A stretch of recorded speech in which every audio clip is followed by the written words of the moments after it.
Bonjour à tous, bienvenue dans notre podcast Swish FM. On s'était entendu il y a déjà une semaine, à ce moment-là le Storm n'avait même pas encore commencé à jouer et on est une semaine plus tard et le Storm est qualifié en finale. Du travail rondement mené, vous voyez qu'il y a du lobbying dans le groupe et que quelqu'un a sorti sa plus belle veste pour l'occasion.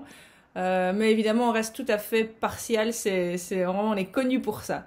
Donc voilà, on va évidemment rentrer dans le vif du sujet. Et le vif du sujet, c'est la qualification du Seattle Storm pour les finales. Alors, on peut pas dire que c'est une grande surprise puisque on les annonçait déjà favorites pour la saison. Elles finissent deuxième, mais bon, deuxième pour une question de... Pourquoi est-ce qu'elles sont deuxième par rapport aux Aces encore, rappelez-moi? Parce qu'elles ont le même nombre de points, de victoires. Hein. Elles ont perdu les 2 matchs contre les Aces, donc voilà. Le tiebreaker. C'est juste ça, mais pour le nombre de points, elles sont... Voilà. Donc bref, toujours est-il qu'elles sont deuxièmes. Mais voilà, Sue Bird maintenant est là, Stewie est là, l'équipe est au complet, et le moins qu'on puisse dire, c'est que ça roule. Alors Liv, on va te donner l'honneur de commencer par frimer un petit peu. Seattle Storm qui élimine les Lynx en 3 matchs à 0, un sweep comme on dit. Ton avis? Ouais.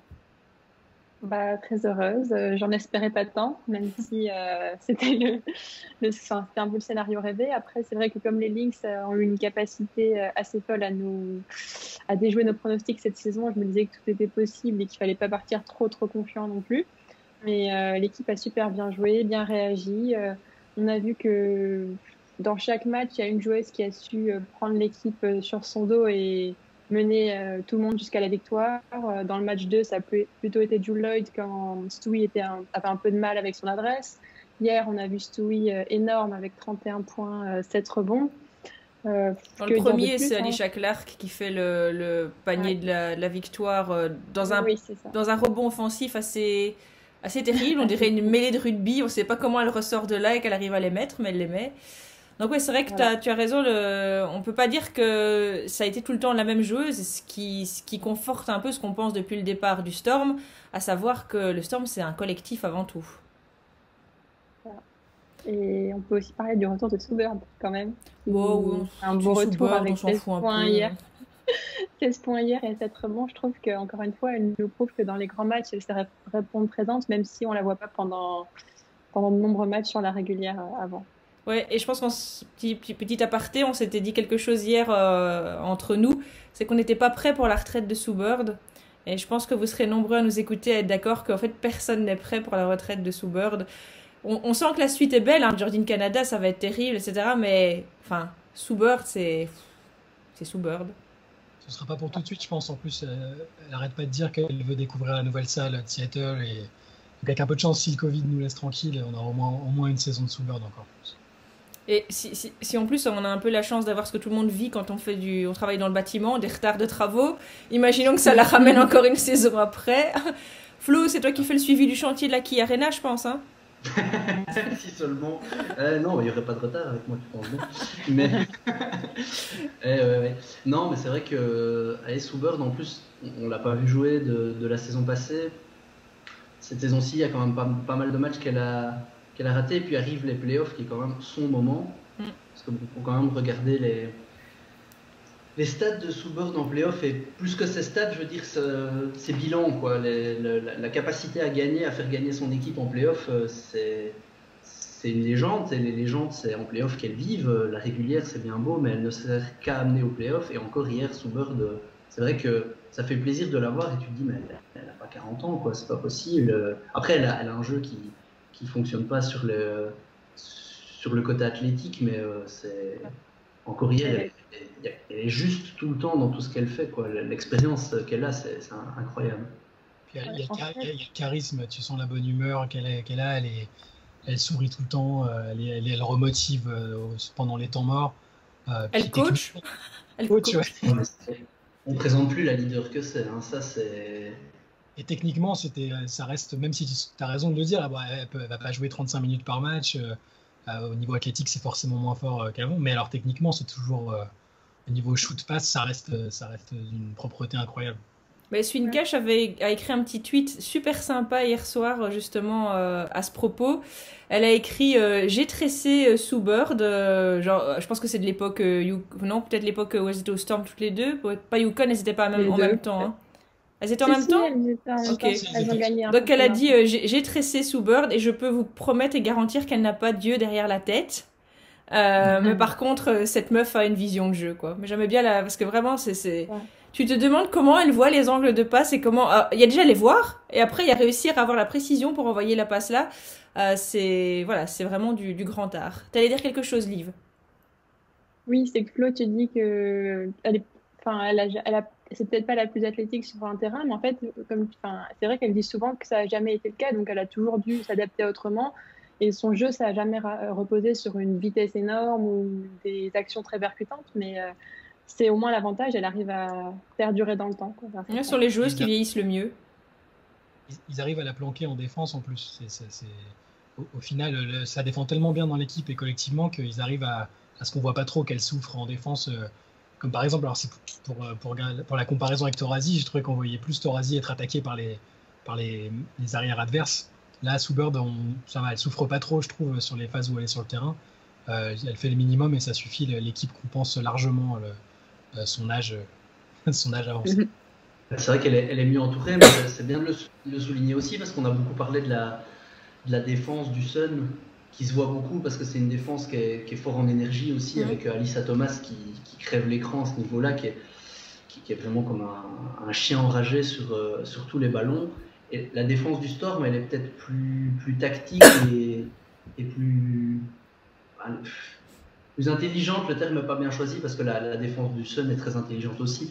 Mais je veux dire par là, elle se voit peut-être un peu moins, mais quand on observe, c'était la meilleure défense cette saison. Ça s'est pas ressenti parce qu'à côté de ça, l'attaque est super. Et donc, voilà, mais c'était la meilleure défense cette saison. Et donc, là encore, ça fait la différence. On peut quand même peut-être parler un tout petit peu de Minnesota. On va quand même en parler un peu, plus qu'un petit peu, parce que elles nous ont quand même mis une sacrée tatane à nous quatre, puisqu'on ne les voyait déjà pas en play-off, et finalement, elles s'inclinent. Oui, un sweep, ok, mais on peut pas. À part le dernier match qui a quand même été un peu plus violent, vous ne me contredirez pas, les deux premiers n'ont pas été si simples non plus pour le Storm, ça n'a pas été une pure balade de santé. Donc oui, les Lynx, on doit en parler. Et justement, qu'est-ce que tu veux dire sur les Lynx, Flo? Mais non, mais justement, je voulais dire que donc elles sont arrivées directement bien focus dans la série, à mon avis, avec un plan de jeu qui était en place. On a vu que le premier match est vraiment serré jusqu'à la fin. Il faut ce shoot au buzzer, pas qui vient de nulle part, mais qui est en tout cas vraiment sur le fil d'Alisha Clark pour gagner le premier match, qui se joue à 2 points. Le deuxième, il se joue, je ne sais plus exactement, mais à 7-8 points. C'est toujours assez serré, même si le Storm a réussi à faire la différence, et pour avoir au final le troisième match qui vraiment là c'est une démonstration du Storm. Et j'ai l'impression que oui, le Lynx est quand même vraiment arrivé avec des bonnes intentions, mais après il y avait une équipe qui était trop forte en face et qui donc de match en match, parce que le Storm c'était son premier match vu que depuis la régulière il n'avait plus joué, donc peut-être le temps de se remettre dedans, de faire face, mais après l'équipe a super bien répondu, et de match en match on a vu que le Storm était juste plus fort. Et alors hier, il n'y avait vraiment pas photo de. Nafisa Collier a très bien joué hier, mais elle a été vraiment seule. Il y a que des choses prometteuses quand même pour Minnesota cette année. Là, effectivement, tomber sur Seattle, c'est un peu injuste à ce moment-là, avec la fraîcheur de l'équipe en face et tout ce qu'elles ont donné pendant la saison régulière et tout ça. Il y a énormément de choses prometteuses dans l'équipe, entre les jeunes joueuses. Nafisa Collier n'a pas eu une adresse fantastique sur la série. Offensivement, elle n'a pas été aussi forte qu'elle pouvait l'être. Mais par séquence, on sent qu'il y a c'est une star, il y a une star en elle. C'est une leader, elle a tout, cette joueuse, elle est hyper polyvalente. Je pense que l'avenir est vraiment radieux pour Minnesota. Dangerfield, voilà, même encore hier, par séquence, on voit qu'elle a un truc, c'est flashy, elle n'a pas peur. Elle n'a pas peur, ouais, c'est ça, exactement. C'est incroyable. Et après, autour, il y a de quoi construire aussi. On ne sait pas exactement de quoi l'avenir sera fait. Dans Sylvia Falls, malheureusement, on n'a pas pu la voir. Ça aurait été intéressant de la voir sur une série comme ça à 100%. Et sur les années à venir, avec la façon dont elles arrivent toujours avec Cheryl Reeve à construire quelque chose de solide, peut-être Maya Moore, à un moment, ça ferait quand même une différence. On ne sait pas trop où elle en est, mais Cheryl Reeve elle-même en a parlé. Tu rajoutes Maya Moore dans cette équipe-là, c'est pas la même série. Alors, bon, là, pour une fois, là, je leur avais encore manqué de respect en annonçant un sweep, et pour une fois, ça s'est réalisé. Mais Et elles m'ont bluffé toute la saison en termes de collectif, de défense. C'était vraiment très très prometteur pour les prochaines saisons. Surtout pour le futur, par rapport à beaucoup d'autres équipes qui ont fait beaucoup de mouvements à l'intersaison avec le nouveau CBA. Minnesota s'est pas craqué sur des gros contrats, donc je suppose qu'on aura à l'hiver, au printemps, l'occasion d'en reparler, d'analyser ça quand sera le moment venu. Mais en plus, je crois que Minnesota a une belle flexibilité pour l'intersaison, donc le futur est vraiment pour les Lynx. Ouais. Liv, un truc à rajouter sur les Lynx? Ouais, d'accord avec tout ça, mais il y a aussi Damiris Dantas que j'ai trouvé vraiment en forme sur cette série. Ouais.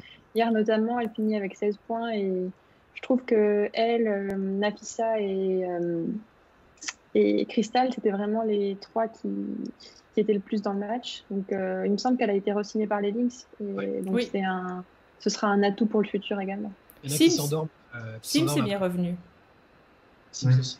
Parce que bon, enfin, on avait beaucoup parlé de Skylar, etc. Mais Sims, la grossesse et l'accouchement, c'est encore plus frais, quoi. Donc là, physiquement, ce qu'elle a fait, c'est quand même vraiment, vraiment terrible. Parce que Skylar n'avait pas rejoué immédiatement. Il y avait quand même un peu plus d'attente. Là, enfin voilà, elle est venue avec le bébé. Enfin, je sais pas j'ai oublié son prénom, mais il était là souvent dans la Wobble. Il est vraiment tout petit, quoi. Donc ça aussi, ça force le respect. Et puis il y a quand même les deux découvertes, Bridget Carlton et Lexi Brown, qui bon, elles ont été inconstantes, mais ça reste des belles découvertes aussi. Et où est-ce qu'on pourra voir Bridget Carlton cet hiver? Landerneau, non? À Landerneau, voilà.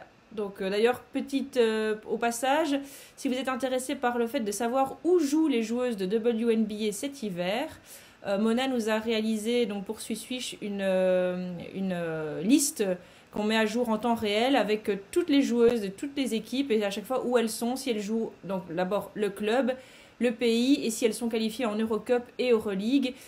C'est comme ça que vous pourrez voir notamment quelles sont les joueuses engagées en LFB. Il y en a quand même quelques-unes, dont Bridget Carlton. Donc ce sera assez sympa. Encore une fois, allez voir les matchs. C'est quand même l'occasion de voir des joueuses qu'on peut admirer outre-Atlantique chez nous, parfois pour 10 ou 13 euros. Moi, j'ai hâte d'aller voir Kayla Alexander au Castor de Brenne, puisque justement, elle vient de sortir. Alors, elle n'a pas beaucoup joué avec les Lynx cette saison, mais n'empêche, on va avoir une joueuse de WNBA au Castor et ça fait très très plaisir. Voilà, je ne sais pas si vous voulez rajouter quelque chose en ce qui concerne Minnesota?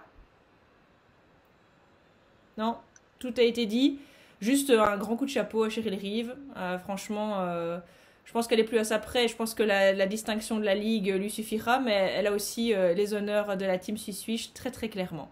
Donc voilà, ça c'était pour la partie Seattle. Alors oui, peut-être, est-ce que vous pensez que Seattle peut encore monter en puissance ou là on est vraiment, on va dire, en rythme de croisière?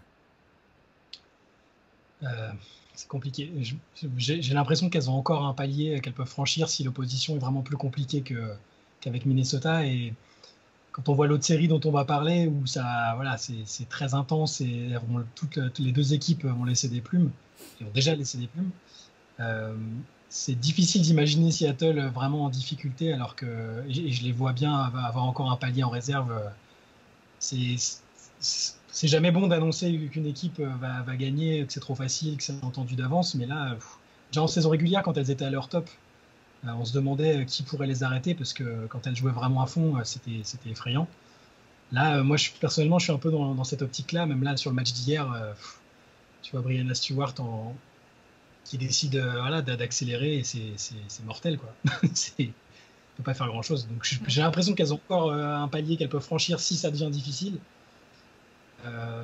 Et ce sera probablement plus difficile en finale, je pense. Ce sera plus difficile, mais contre une équipe qui aura un peu plus bataillé et qui aura laissé des plumes forcément physiquement. Ouais. Mais surtout qu'en fait, ce qui est impressionnant à Seattle, c'est le nombre d'armes qu'a l'équipe. Parce que bon, sur les derniers matchs, ça a très bien tourné. On a parlé à Brianna Stewart qui est énorme, Alicia Clark qui fait le taf, même si parfois elle ne doit pas mettre beaucoup de points, mais elle met ce qu'il faut et elle défend le fer. Il y a Joel Lloyd qui est vraiment une espèce de deuxième arme offensive, Soubert qui est la chef d'orchestre. Mais il y a des matchs où Jordan Canada n'a pas eu besoin de beaucoup s'employer. Il y a toujours Sammy Wincombe qui est sur le banc. Ici, il y a quelques matchs où elle n'a pas eu besoin de faire grand-chose au final parce que c'était pas nécessaire. On a Natasha Howard qui, si elle nous refait un match comme la saison passée, tout d'un coup, On a l'impression que si à un moment un problème se pose, il y aura toujours la possibilité de sortir une autre carte et que en termes de profondeur, l'effectif est vraiment chaud. À l'intérieur, c'est entre Russell et McBegor, la protégée, la protégée de livre qui fait vraiment des super entrées. Ouais. C'est très intéressant à chaque fois. Elle commence elle essaye de prendre confiance à 3 points. Enfin, ça fait un peu flipper pour l'avenir aussi. Tu te dis, mais réserve, c'est des filles comme ça, c'est chaud, quoi. Et toi, Liv, tu t'attends à une équipe encore plus forte, encore plus belle, encore plus chatoyante? Je pense que les finales, ce sera forcément quand même plus compliqué parce que l'équipe en face, que ce soit le Sun ou les Aces, elles lâcheront rien et elles voudront tout donner. Après, je pense qu'on a, oui, la possibilité de monter encore un petit peu d'un cran, comme on avait fait par exemple lors des demi-finales de l'année 2018 face à Phoenix, où on gagne la série en 5 matchs. Et là, on avait vraiment été poussé dans nos retranchements par cette équipe et on avait réussi à gagner sur le fil. Donc, je pense qu'on a encore de la force en réserve, mais je ne veux pas partir trop confiante non plus. Alors justement, pas trop confiante parce qu'en face, il y a 2 équipes qui sont en train de se battre comme des chiens galeux. Alors, pour vous faire un rapide historique, Game 1, le Connecticut Sun surprend un petit peu tout le monde et bat le Aces. Match 2, c'est le drame. Shai rentre en dépression profonde. On voit le cri le plus glaçant de la WNBA cette saison avec Alyssa Thomas qui se fait déboîter l'épaule sur un contact qui a presque l'air anodin en plus, mais son épaule qui est déjà... Il faut savoir qu'elle a les 2 épaules fortement blessées. Son épaule vole en éclats, elle tombe sur le sol et voilà. Alors, peut-être avec un arbitrage litigieux, le Game 1 repart du côté de Las Vegas. On est à 1-1. 3e match, c'est là qu'on réalise que Alyssa Thomas n'est plus vraiment avec nous, puisque avec son épaule disloquée du thé partout, elle revient. Elle porte vraiment le Sun sur ses épaules pour décrocher un 2-1. Hier, c'était la chance pour le Sun de peut-être clôturer rapidement la série. Mais malheureusement, hier, c'est Angel McCoughtry qui a décidé que on allait avoir droit à un Game 5. Et ce Game 5, il aura donc lieu demain dans la nuit de mardi à mercredi.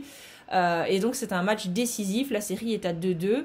Alors maintenant, voilà, on a d'un côté 2 blessés. Alors, il y en a une qui joue. C'est Alyssa Thomas, mais elle est quand même blessée. Et de l'autre côté, là, par contre, c'est Derrick Hamby qui ne joue pas du tout. Et ça reste une grosse tuile pour les Aces, puisque Derrick Hamby, elle est quand même double tenante en titre du trophée de 6e meilleure joueuse. Et c'était quand même quelqu'un qui apportait un apport non négligeable venant du banc. Alors hier, Angel McCoughtry a vraiment explosé en marquant 16 points dans le 3e quart-temps pour un total de 29. Est-ce qu'elle va être capable de faire ça encore? Voilà. Quel est votre avis sur ce Game 5? Alors, on va tout de suite laisser peut-être le plus concerné s'exprimer. Shai, ton avis sur ce Game 5 demain? Est-ce que ta confiance reste au Sun? Oui, par fidélité. Après, je suis pas du tout serein, mais il y a un point qui m'a quand même marqué sur chacun des matchs, c'est que c'est l'équipe qui a été la plus athlétique et la plus physique à chaque fois, la plus agressive, qui l'a emporté. Et j'ai l'impression qu'avec leur expérience et la façon dont elles jouent de manière générale, les filles du Sun ont un petit avantage là-dessus. Après, la meilleure joueuse de l'équipe joue avec une épaule en moins, donc c'est forcément compliqué.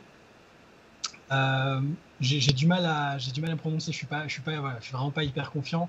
Ce qu'a fait Angel McCoughtry avec ses premiers matchs où elle a autant de minutes de jeu, je pense. Parce que puis Lembir a fait quelques choix curieux en termes d'utilisation de temps de jeu avec Hamby, même notamment avant qu'elle se blesse. McCoughtry, le premier match, c'est un blowout, donc elle joue un quart d'heure, c'est pas étonnant, mais derrière, l'utilisation m'a laissé un peu sceptique. Et là, d'un coup, dès qu'elle a le temps de jeu que son talent doit lui conférer, et son expérience quand même, parce que elle a joué 3 fois, elle a fait 3 finales à WNBA quand même, c'est pas n'importe qui. Dès qu'elle est là et qu'elle a les opportunités, c'est une joueuse qui est au-dessus du lot, quoi. Elle est devenue 3e ou 4e meilleure interceptrice de ballon de l'histoire de la WNBA en playoff, je sais plus, quelque chose comme ça. C'est une joueuse active des 2 côtés du terrain. Donc c'est elle qui m'inquiète en particulier parce que A'ja Wilson est incroyable. On va faire plus. Non, provoque des prises, vous vous rendez compte, elle provoque des prises à 3, 5 fois dans le match. C'est incroyable. Pour regarder, les filles se jettent sur elle à 3 et elle arrive quand même à mettre des paniers. Ouais. Donc l'approche du Sun, c'est de dire A'ja, débrouille-toi, va gagner le match toute seule si tu as envie. Mais quand tu as Angel McCoughtry à côté qui peut aider, bah, c'est autre chose. Je reste confiant pour le Sun parce que Alyssa Thomas, quoi. Voilà. Je reviens toujours pas de ce qu'elle a fait dans le. Moi, enfin, après avoir vu sa blessure, je me suis dit qu'on la reverrait pas et que c'était logique, aussi dure soit-elle, aussi dure au mal soit-elle, et la voir revenir comme ça, je me demandais si elle allait même juste tenter d'attaquer le panier, et je l'ai pu faire deux spin moves en 3 secondes en transperçant MB, et là, je voyais pas, quoi. C'est un truc incroyable qu'on a vu. Je sais pas si on se rend compte à quel point c'est fou de voir voilà, quelqu'un faire un truc comme ça. Même en NBA, c'est pas fréquent. Donc je me suis toujours pas remis de ce truc-là, et je suis toujours un peu. J'espère encore la voir faire serrer les dents et sortir un match de folie au game 5. Et toi, Liv, tu pars sur quoi? J'ai beaucoup de mal à me prononcer aussi. Je pense que ça va jouer à rien. Peut-être sur un tir improbable. On va voir. Eh ben, Ambi est pas là. C'est vrai, Ambi est pas là. Mais peut-être un tir du Sun, du coup. Aucune idée. Mais je vais miser. Je pense que Shai a réussi sans lobbying parce que je vais miser sur le Sun.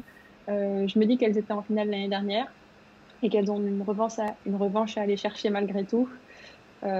Malgré les changements cette saison, malgré la blessure d'Alyssa Thomas, c'est une équipe très très résiliente, et en dépit de l'adversaire, je pense qu'elles peuvent se hisser jusqu'en finale. Et toi, Flo? Chaud, hein. Mais non, mais c'est vrai que il y a eu un premier match en mode blowout du Sun. À mon avis, les 6 n'étaient pas préparés, on l'a un peu pris de haut, puis derrière elles ont bien réagi, mais avec la blessure d'Alyssa Thomas, le troisième match, Alyssa Thomas revient, et c'est un peu le même scénario que les finales de l'an passé, avec Elena Deldon qui se blesse au deuxième match, qui revient dans le troisième, l'équipe perd en quatrième. Donc si on suit la logique, j'aurais envie de dire que le Sun gagne le Game 5.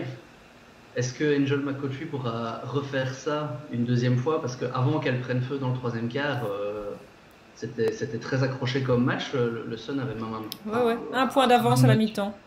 Ouais, c'est ça. Donc, bon, je vais pronostiquer les 6 parce que j'ai l'impression qu'elles sont un peu plus fortes, et peut-être que le groupe du Sun arrive gentiment sur les genoux, et puis parce que bon, il y a déjà 2 votes pour le Sun, donc il faut bien un peu équilibrer. Mais franchement, c'est un Game 5 en plus, hein. C'est 50-50, ça va être à l'énergie, ça va être à ceux qui en veulent le plus. On voit aussi que c'est une série où ça se joue pas mal aussi parfois sur la ligne des lancers, et donc souvent c'est bien que l'équipe qui a le plus d'énergie, c'est celle qui obtient le plus de fautes, parce que c'est celle qui en veut le plus, et la plupart du temps la pièce elle tombe du côté de l'équipe qui en veut le plus. Donc à ce niveau-là, je ne sais pas qui aura le plus faim dans le match 2, c'est demain, je pense. Hein, oui, demain. C'est ça. L'arbitrage va être essentiel, parce qu'il y a quelques matchs où c'était un peu déséquilibré en termes de lancers obtenus. Après, faut être objectif, et voilà, il y a des matchs où c'est de Wana Bonheur qui va avoir tous les coups de sifflet, et d'autres... mais je sais plus quel c'est le match 2 où elles ont 27 lancés à 8. Enfin, c'est ça. À chaque fois que A'ja Wilson elle commence à avoir les coups de sifflet MVP, c'est partout pareil, hein, dans toutes les ligues. Le statut fait que les arbitres sont plus conciliants, et plus voilà. Mais là, c'est des matchs très importants, et quand on connaît son adresse sur la ligne, c'est un facteur hyper important. Donc l'arbitrage va avoir un rôle important. Ça va être évidemment un match très physique vu le profil des deux équipes. Et j'imagine pas un blowout ce coup-ci, ça va être extrêmement serré, je pense, à nouveau. Et au final, c'est très bien qu'il y ait ce Game 5 pour le spectacle et le suspense. Et puis parce que j'ai pas vu vraiment le match précédent, j'ai pas pu, donc je pense qu'elle m'a pour voilà. Des Wana Bonheur peut avoir. Il faut peut-être qu'elle monte un peu, parce que sur les 2 derniers matchs au moins, je ne me rappelle plus des 2 premiers, mais elle est bien contenue par la défense. Mais elle est pas en confiance. Elle est pas en confiance en regardant le match d'hier. En fait, elle commence, elle fait un shot à 3 points, ça se passe bien, etc. Elle est à 10 points à la mi-temps. Et en fait, elle reste à 10 points. Elle marque plus sur la deuxième mi-temps, alors que bon, c'est quand même une scoreuse. Par contre, une qui prend un lead pas possible au niveau on n'en parle pas assez, c'est Jasmine Thomas. Encore hier, il y a 2-3 moments où on a pu y croire en se disant après le coup de chaud d'Angel McCoughtry, quand on s'est dit il y a encore moyen, c'est Jasmine Thomas qui envoyait alors des grosses bombes. Hier malheureusement Brian January, ça rentrait pas du tout, je pense qu'elle est à 1 sur 8 ou quelque chose comme ça sur la fin. Voilà, mais par contre Jasmine Thomas, c'est elle qui a fait le premier match à 31 points, voilà, donc ça fait déjà 2 matchs où elle est la meilleure scoreuse, etc. Donc c'est quand même quelque chose d'assez lourd. Et moi, malgré la saison vraiment en dessous de son niveau de Kayla McBride, j'ai toujours peur qu'elle se réveille à un moment. Après, le jeu pratiqué n'est pas favorable pour elle, et voilà, mais si elle commence à prendre feu, que ses tirs y rentrent, elle peut faire une différence dans un Game 5 aussi. Donc, non, tu crois pas, Flo? Tu penses vraiment... Justement, je pense que si Kayla McBride se met à vraiment rentrer ses shoots, pour moi, le Sun, malgré toute son énergie, peut plus exister. Ce qui fait actuellement qu'ils existent, c'est parce qu'il y a un plan de jeu du Sun qui est super bien fait pour pousser, essayer de verrouiller la raquette au maximum. Et comme les 6 n'ont joué comme ça que toute la saison, après, elles y arrivent parce qu'elles sont monstrueuses, et Eja est monstrueuse dans ce domaine-là, et donc elles arrivent quand même malgré tout à passer au-dessus. Mais si tu rajoutes une Kayla McBride qui commence juste à enfiler des tirs de manière naturelle pour elle normalement en dehors de cette saison-ci, pour moi ça c'est un facteur X où le Sun n'existera plus si c'est comme ça. Mais jusqu'à présent c'est pas le cas. L'autre petit truc auquel je pense, c'est, moi j'ai l'impression que quand il y a la perte d'une joueuse importante, il y a souvent un effet, je sais pas, de résilience, de ce que vous voulez sur le premier match, où tu as l'impression que tout le monde joue pour elle, et j'ai souvent l'impression que c'est le match après où tu te rends compte de la perte. Et je trouve que la perte de Derek Hamby, elle est quand même passée crème hier, mais j'y crois pas en fait, parce qu'elle apporte beaucoup trop... Enfin, on parle pas simplement d'une scoreuse, elle est là sur tous les plans de jeu, Derek Hamby. C'est en défense, elle défend dur, elle prend des rebonds, elle marque, enfin, c'est une joueuse hyper complète, et je pense que la perdre là maintenant... Hier, on l'aurait presque oublié, et moi je me dis peut-être que c'est quelque chose qui peut faire défaut aux Aces, et c'est souvent le cas. Hein. Le premier match, après, tu dirais que ça va, que c'est comme les membres fantômes, on les a amputés, mais ils croient toujours qu'ils ont une jambe. En fait, la fois d'après, ils se rendent compte qu'ils en ont plus. Bah voilà, peut-être qu'il y aura le phénomène du membre fantôme pour ce fameux Game 5, mais dans tous les cas, je pense que c'est très ouvert, et que... Voilà, soit on y va par fidélité ou par lobbying, mais quand on voit le niveau affiché là maintenant par les deux équipes, enfin voilà, ça va être très compliqué. De toute façon, on vous donne rendez-vous dès mercredi matin, vous aurez le résumé tout beau tout chaud sous vos yeux. Et à ce moment-là, voilà, on pourra pronostiquer une finale. Dans tous les cas, que ce soit une finale Storm ou versus Sun ou Aces, je pense qu'on est tous d'accord pour donner le Sun quand même malgré tout champion. Après, le Storm, pardon. Le Storm. C'est le brainwashing de Shai qui commence à faire des effets. Non, donc on était tous d'accord. Je pense qu'on maintient ce qu'on a dit sur le Storm. Et je pense que dans les deux cas, j'ai pas l'impression qu'il y a un adversaire qui poserait plus de difficultés. Les deux sont d'un même niveau. Ce sera juste des choses différentes à devoir gérer. Mais globalement, je pense pas qu'il y en a un où on se dit ah, si ça tombe sur le Sun, ça va être facile pour le Storm, ou différemment. Dans tous les cas, ce sera une belle finale. Mais je pense qu'on est tous d'accord pour dire que le Storm sera au-dessus. En saison régulière, ici, ils avaient quand même montré des choses pas mal face au Storm. Que, à la limite, sur le talent offensif avec AJ Wilson et tout ça, je dirais peut-être que Seattle peut poser plus de que Las Vegas peut poser plus de problèmes, mais tu as raison, ça joue pas à grand-chose, parce que le style du Sun, de toute façon, il est emmerdant pour tout le monde. Personne n'a envie de jouer. Personne n'a envie de jouer une équipe comme ça où tout le monde cavale à 200 à l'heure. Et bon, dans tous les cas, je vois Seattle champion à la fin. Et toi, Liv? Je voulais juste connaître ton pronostic, du coup. Parce que... Lequel? Qui nous a dit pour qui t'étais, du coup? Entre les Aces et le Sun. Ah, moi le Sun. J'ai cru que tu te défilais, en fait. Non, je pense... Moi, je crains l'effet membre fantôme dont je parlais. Quand j'ai vu... je trouve que, je te dis, on a trop passé sous silence l'absence d'Eric Hamby. Et je vois trop... Je me dis que... C'est déjà passé... Enfin, franchement, Brian January, elle a un peu vendangé, désolée, Shai, lors du dernier match. Elle aurait dû plus vite arrêter de jeter à 3 points parce que ça rentrait pas. Et ça s'est déjà été vraiment très peu. Donc ouais, et moi je me souviens de l'interview de Alyssa Thomas où elle a dit ouais, il est temps que je gagne. elles ont faim, quoi. Elles ont vraiment faim et elles ont plus d'expérience. Maintenant, j'y vais au bluff, hein. Franchement, c'est pas que je suis sûre de moi et je miserai pas 1 € là-dessus personnellement, mais voilà. Je pense que... Par rapport à d'autres, c'est ça. Voilà, je laisse le problème de jeu d'argent à d'autres personnes dans l'équipe. Donc voilà, on est 3 pour le Sun, enfin pour le Sun, à penser que le Sun va maintenant. Moi, franchement, dans tous les cas, la finale me plaira et ce sera chouette à regarder parce que A'ja Wilson, en finale, ça fera plaisir aussi et elle a déjà montré en NCAW qu'elle sait gagner et voilà, elle est là, elle est présente, donc dans tous les cas, on sera partant. On avait émis quelques doutes avec ses playoffs de l'année passée où elle avait de choc, il faut le dire ce qui est, c'était ses premiers playoffs. Franchement, c'était par rapport au talent qu'on savait qu'elle avait, la saison qu'elle avait, enfin ses 2 premières saisons régulières, elle avait vraiment pas fait des si beaux playoffs que ça l'année passée. Mais elle était blessée l'année passée. Hein. Elle était un peu blessée, non, mais il y a plein de circonstances qui font que, mais c'est vrai que c'est une question qui s'est posée à un moment de se dire, bon, les playoffs, après on s'emballe vite. Et là, je crois qu'elle a montré que ça va, les playoffs, ça gère. Ça gère, quoi. Elle a plus de Cambridge dans les pattes. Elle a de la place. Hein. De rien, de toute façon, c'est aussi pour ça qu'on l'avait désigné comme parmi les favoris de MVP, parce que voilà, il y a eu un transfert statistique forcément, et avec de l'espace, c'est royal. C'est vrai que c'est difficile. Maintenant, j'ai du mal à imaginer Las Vegas avec ces 2 joueuses-là maintenant, tellement A'ja Wilson on en reparlera plus tard pour l'avenir des équipes, hein, mais j'ai du mal à les imaginer refonctionner aussi bien avec les 2, quoi. Après, c'est quand même du luxe de pouvoir te dire que tu n'as pas besoin d'une Liz Cambage dans ton équipe. Donc, ouais, on aura l'occasion d'en rediscuter.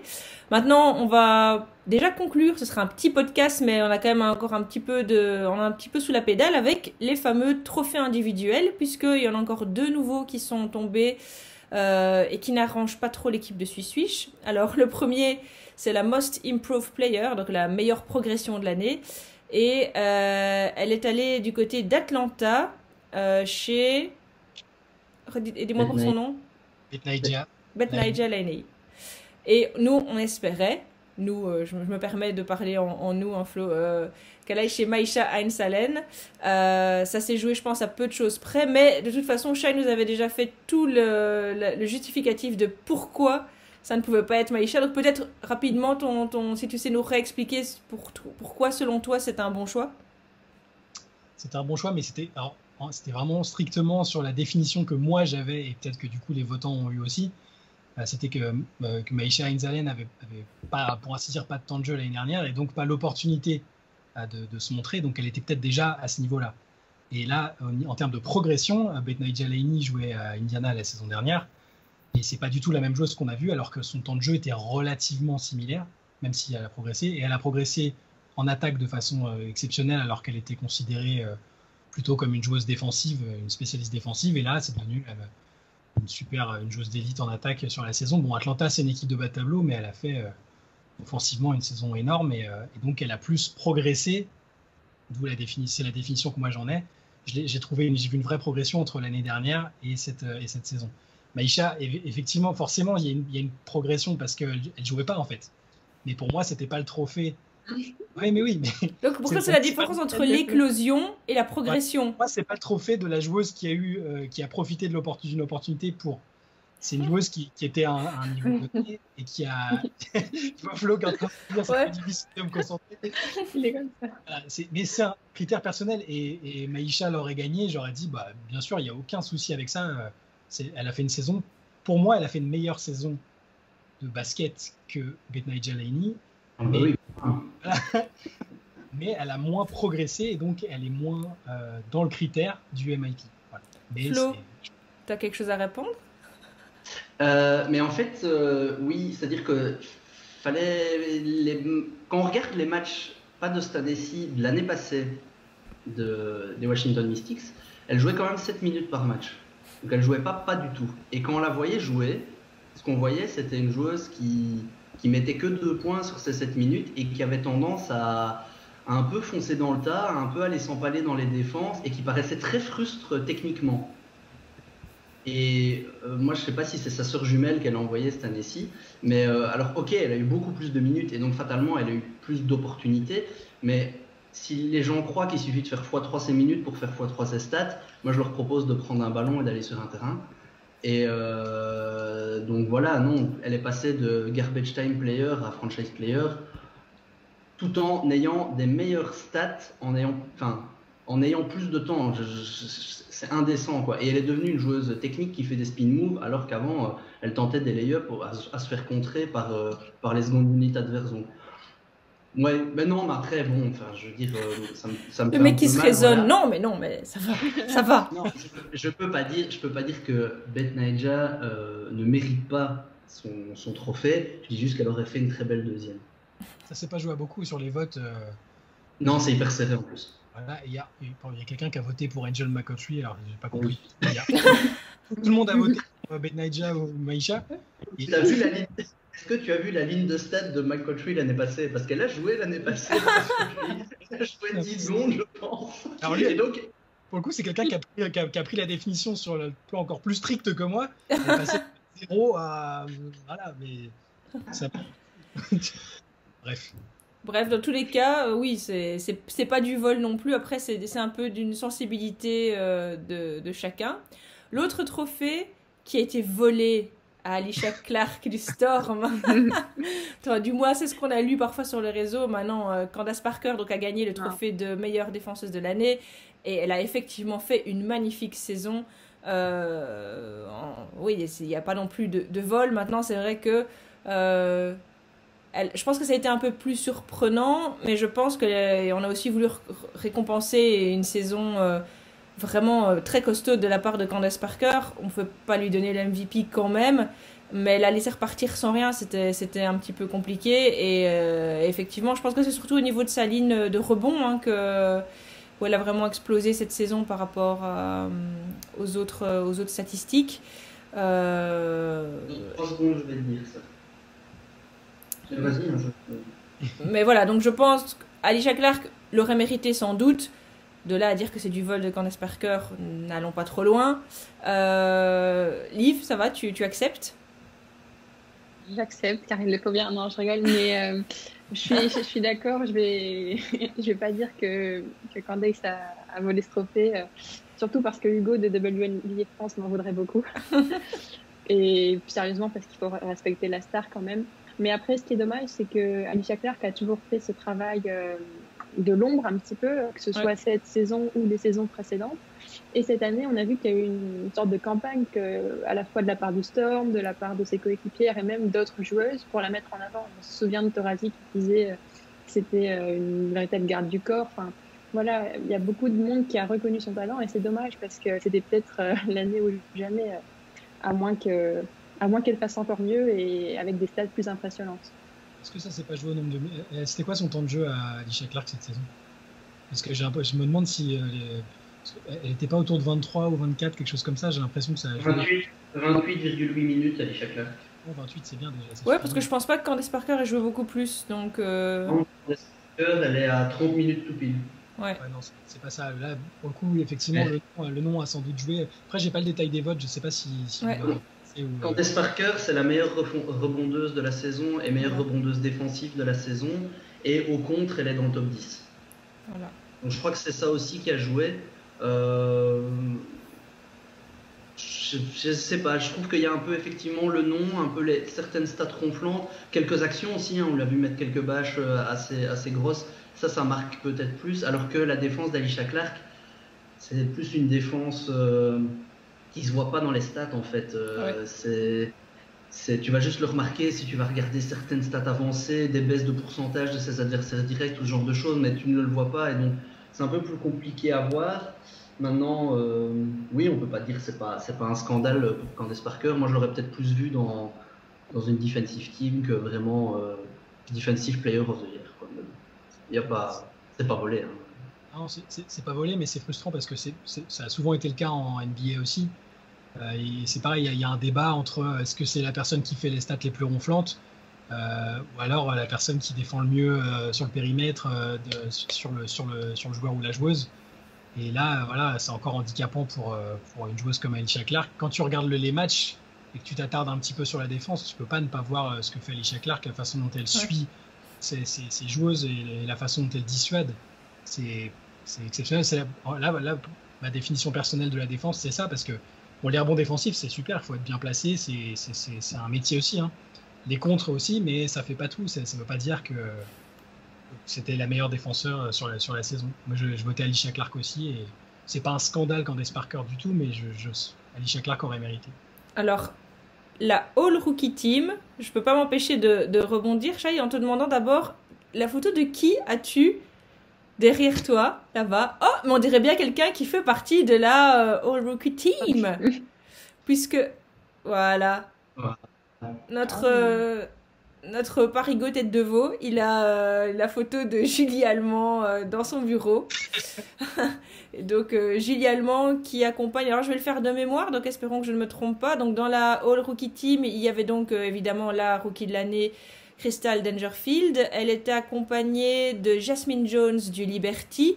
Il y avait Satou Sabali. Il y avait donc Julie Allemand. Et enfin... Kennedy Carter. Et oui, Kennedy Carter, évidemment. Donc, très beau starting five. Voilà, il y en a certaines... Je dirais que les Kennedy Carter, Crystal Dangerfield et Satou Sabali, vu voilà, c'est pas une grande surprise. Pour nous, Julie Allemand, c'est certainement pas une grande surprise non plus, mais ça fait vraiment plaisir parce qu'on a déjà dit, enfin quoi que sur la fin, les Américains ont vraiment bien compris, mais au début, elle avait un jeu peut-être exactement ce qu'on vient de dire, peut-être moins dans le chiffre pur et dur, mais après, ils se sont quand même rendu compte que la régularité et ses chiffres étaient impressionnants. Mais bon, elle score pas du 25 points ou 30 points comme pouvait le faire Kennedy Carter, mais ce qui est génial, c'est que voilà, ça a suffi pour montrer son talent. Jasmine Jones, ça c'est bien aussi, petit, voilà, clairement le petit soleil dans une petite éclaircie dans le... Hein. De quoi ? Belle saison. Oui, belle saison, et ça fait plaisir pour le Liberty aussi, qui finit quand même avec une rookie dans la rookie team, même si on en attendait une autre. Mais voilà, est-ce que vous pensez qu'il y a vraiment des gens qui ont été volés ou des absences injustifiées dans cette team ? Voler, non. Moi, j'avais peur que Julie ne la fasse pas, alors que je trouve que c'est même pas une des 5 meilleures rookies de cette saison, c'est peut-être une des 3 meilleures rookies cette saison. Mais j'avais peur qu'ils s'en tiennent peut-être plus au poste et que donc, statistiquement, Kennedy Carter passe devant et qu'elle se retrouve en espèce de 3e meneuse et qu'elle ne rentre pas dedans. Ce qui n'est pas le cas, et donc ça je suis très content. Je trouve aussi que Jasmine Jones, vu ce qu'elle a montré cette saison, le méritait. Et au final, on en avait parlé de la saison, une qui aurait peut-être mérité, qui se retrouve à mon avis juste à la porte, c'est Ezzy McGregor justement, qui a fait une belle saison, mais qui peut-être dans les stats c'était moins voyant, et elle a eu peut-être moins de temps de jeu aussi, mais en même temps elle est dans une équipe qui, par rapport à pratiquement toutes les autres, je réfléchis rapidement, oui. Enfin, à part Crystal Dangerfield qui a été dans une équipe qui gagnait, sinon toutes les autres sont dans des équipes qui ne jouent rien. Alors que fatalement, Ezzy McGregor, elle avait juste un rôle dans une équipe qui, on en parlait juste avant, vise le titre. Donc voilà, mais sinon, je trouve que l'équipe est assez belle. Personne n'a envie de crier au scandale ? Non, je suis d'accord avec Flo. Ezzy, elle joue pas énormément, mais à chaque fois qu'elle joue, on voit qu'elle a un véritable impact, que ce soit au niveau des rebonds, offensifs ou défensifs. Elle attaque le cercle. Et puis, comme tu dis, Shai, dernièrement, elle s'est même mise à tirer à 3 points. Donc, hâte de voir la suite. Tu as des mentors, Sue Bird et compagnie. Lauren Jackson. Oui, Lauren Jackson, c'est une Australienne. Et, elle m'a vraiment épaté. J'ai hâte de voir ce qu'elle fera avec un peu plus de temps de jeu l'année prochaine ou même sur la suite. Moi, personnellement, donc ça, c'est les 5 qui ont cartonné. Les 2 rookies que j'attends l'année prochaine, on aura aussi l'occasion d'en reparler plus tard. Mais Megan Walker et Lauren Cox... Difficile de dire que ce sont des déceptions parce que la saison était tellement particulière, surtout pour Lauren Cox, que je ne me permettrais pas d'avoir un jugement aussi hâtif. Mais du coup, voilà, Megan Walker, on en avait parlé la dernière fois, peut-être qu'elle est arrivée un peu trop vite de Yukon et qu'elle aurait dû rester une saison de plus. Mais dans tous les cas, ça c'est les 2 joueuses, moi, que j'attends vraiment de voir la saison prochaine. Enfin, pour conclure, le seul trophée, ou en tout cas qu'on n'a pas encore officiellement reçu de la part de la WNBA, c'est la All WNBA First Team et Second Team. Donc en gros, le 5 de base de la meilleure équipe et de la seconde meilleure équipe. Alors on s'est risqué en vous en pondre un avec les camarades. C'est Flo qui va vous révéler notre top 5. Ben oui, on verra si les votants réels font la même distinction, la même sélection que nous. Donc pour la première équipe, on a d'abord les 4 principales candidates MVP cette saison. Donc En intérieur forward, je vais dire Eja Wilson, Brianna Stewart et Candace Parker, avec à la main Courtney Van Der Sloot. J'aurais du mal à voir une sélection autre de la part des votants, mais on verra. Auquel on adjoint Diana Taurasi, qui nous a rappelé que malgré ses 38 ans, elle restait la grande joueuse qu'on connaît, même si défensivement ça devient compliqué. Et alors en second team, des noms qui ont fait une grosse saison aussi, comme Nafisa Collier, Dewana Bonner, statistiquement.